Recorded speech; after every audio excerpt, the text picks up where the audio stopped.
Hello and welcome. Today we're going to be going through my stuff.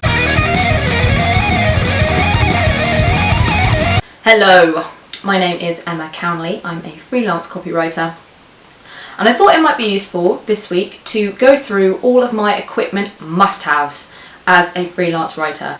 When going back over the history of my channel, I'm close to 100 videos now, and the ones that seem to always do the best are the ones where I reveal personal aspects of my life, which is equal parts creepy and cool. I did a video on what's in my freelance work bag, which you can find here and in the description box below.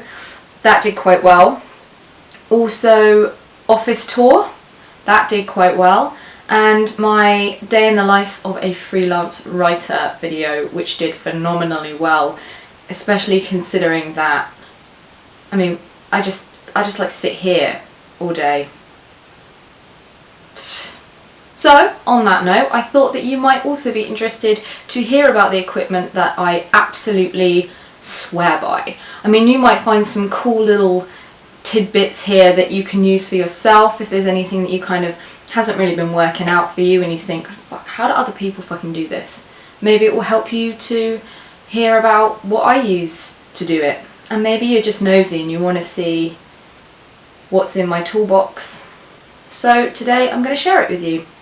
I've divided this video up into stationery and physical things, then digital tools, and then finally personal weird curios. And there's actually a dismembered limb at the end of this. That's not a funny joke. It's real. So stay tuned. Let's kick things off with my stationery. One of my ultimate must-haves is a physical paper diary, like an organizer diary. I used to have a Filofax when I was a student and I had that for about like 1,000 years, and then a couple of years ago I decided to try out Passion Planner. I really like this because I find it really useful to take a logical planned approach to my year. So what do I want to achieve in the first 3 months, in the first 6 months, by the end of the year, within the next 3 years, and it really helps you kind of lay out your goals, and I like to go through and tick them off. It's been good already. I mean, we're not even halfway through the year and I've already smashed a bunch of goals, and if I hadn't written them down in the Passion Planner, how would I have known?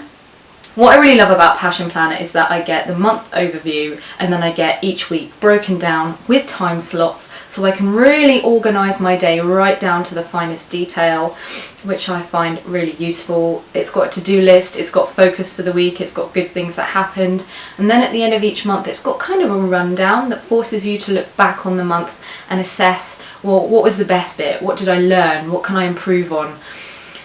It's really it's really wanky. It's massively wanky, and yes, it's probably a very millennial way to plan your time. But I think it makes me pull things into perspective. I think it's too easy to coast through, isn't it, and forget about all the great things you've done and to improve yourself or whatever. So, Passion Planner, an absolute necessity. I love a diary, alright? Fuck you. Next up we have my perfect notebook. Obviously writers have notebooks. Writers and notebooks go together like peanut butter and jam. I don't know a single writer that hasn't got about 100,000 notebooks. We see them, we love them, we buy them, we're too scared to write in them because they're too perfect. So we tuck them away and then we buy a new one and then we buy a new one and it gets out of control. It does. I have specific requirements when it comes to notebooks. I started my writing career writing for a print company, so I was deeply involved with paper stocks and the finishes and textures and compositions of different papers and the way they absorb inks. It's made me actually a bit of a stationery snob. What can I say? This notebook is basically, one of my clients uses them for brainstorming. I think they use an A3 version, and I saw it and I was like, yes bitch, this is the notebook. Really thick, uncoated paper, huge blank pages, it's black so it's goth, you know, like everything about this notebook is exactly what I need. I need really thick paper that works with an ink pen because of course I use an ink pen. I just love it, and I'll never use another notebook ever again. This is my perfect notebook, and it's so perfect that I had to put it in this video even though it's just a notebook, and it's obvious that writers use notebooks. This is a long story, didn't need to be this long.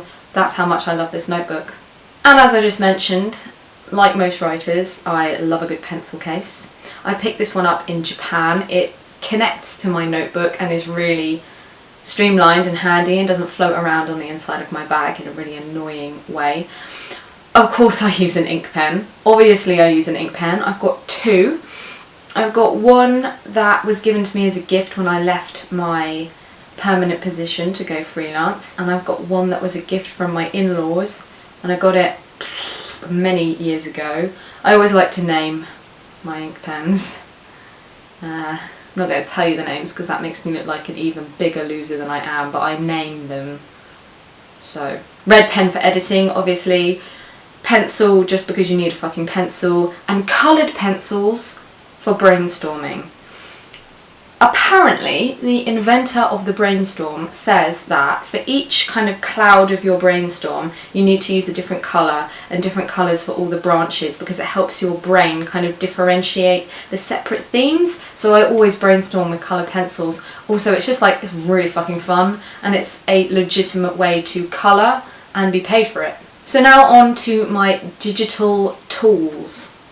First up, I'm going to mention Trello. Obviously, I'm going to mention Trello. I've mentioned Trello many times before in many different videos. I fucking love Trello. I've used it ever since I think I've used it for about 6 years, and it never gets shit or crap or unreliable. I just love it as a method of organising my work time. I like to separate everything out into incoming work that I've kind of pipelined, and then I have what I'm doing today, then what has been submitted for approval, and then what is done. So I've got my little columns, and I like to organise it colour coded by day, so Monday is green, Tuesday is yellow, etc, etc, etc. It's really great because you can also add deadlines to it. You can add documents, so I can attach a brief to a ticket, I can share tickets with people, I can do a whole lot of shit. It's useful, it's so good. And I have the app on my phone, so if I'm out and about and I get an email from a client and I need to schedule work in, I can add it quickly on my phone and put it on the appropriate board as I'm thinking of it, because I don't know about you, but if I don't do it while I'm thinking about it, I'll forget it. So Trello is super handy in that way, that it helps me organise while I'm on the go, and I know a lot of people who use Trello. Another firm favourite that has made it into a fair few videos of mine before is Buffer. I use Buffer to queue up my own content for myself. So as you may or may not know, I alternate each week a video, and then the following week a blog post, and then a video, and then a blog post. And obviously you need to promote your shit, otherwise no one's going to know that it's out there. Especially if I'm on holiday or something, it's nice that I can have that ticking over, taking care of itself, and I don't have to be faffing around with social media at 7 AM every Friday morning or whatever to get the job done. iMovie.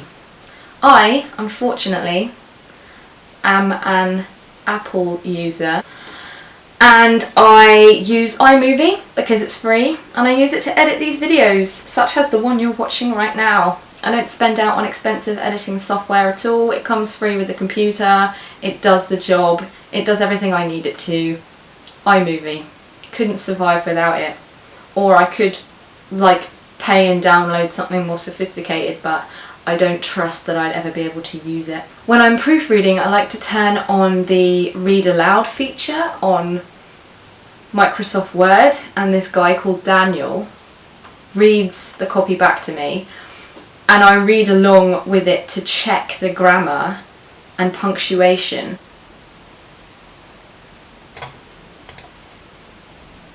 Hey bitch, check this shit out.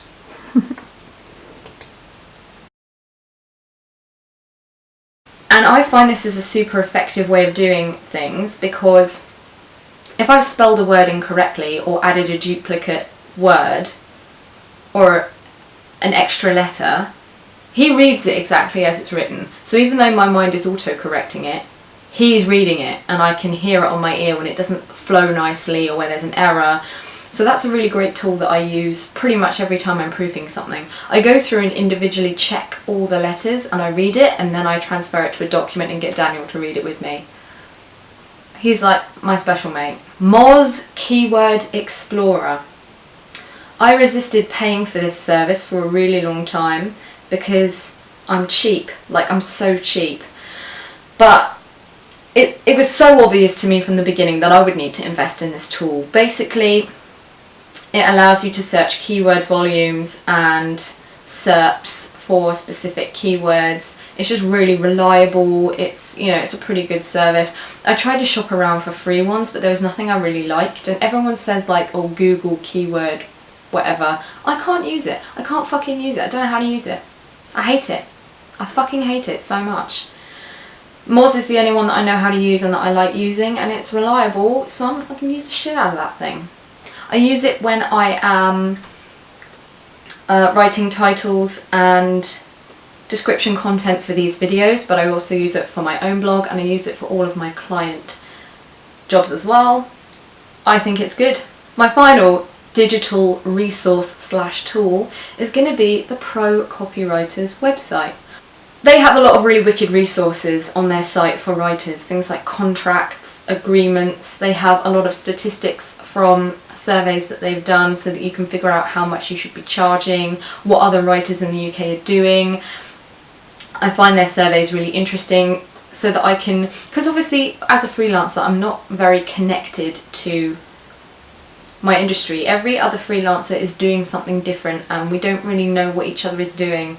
So without surveys from ProCopywriters, it's difficult to know what the average industry and specialism is and what people are charging and how they like to work and stuff. It's just handy. It's handy to know what's going on in your own industry, and it's really great to have access to those resources, those contracts and agreements. I'm planning to do a whole video on contracts and agreements, so I'll cover some of it off then, but if you're curious, I'll pop a link below. You can go and check out their resources. It's really, really helpful, really good. And yeah, I use it all the time. Now we're getting into the good stuff. My personal mojo makers.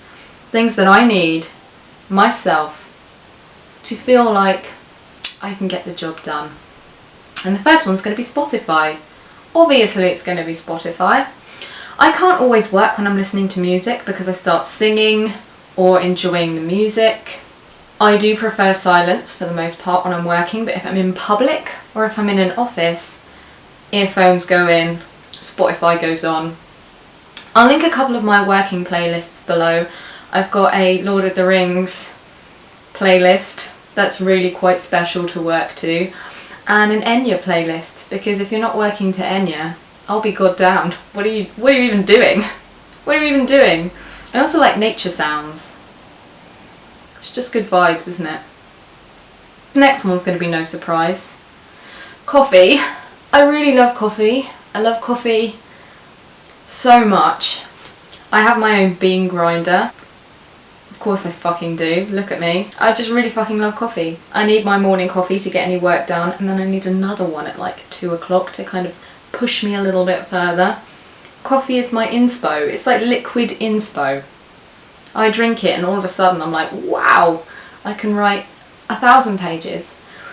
And when I'm in a really, really bad spot and I'm struggling and inspiration isn't coming, I switch to Pepsi Max, and oh my god, it really just does something to me.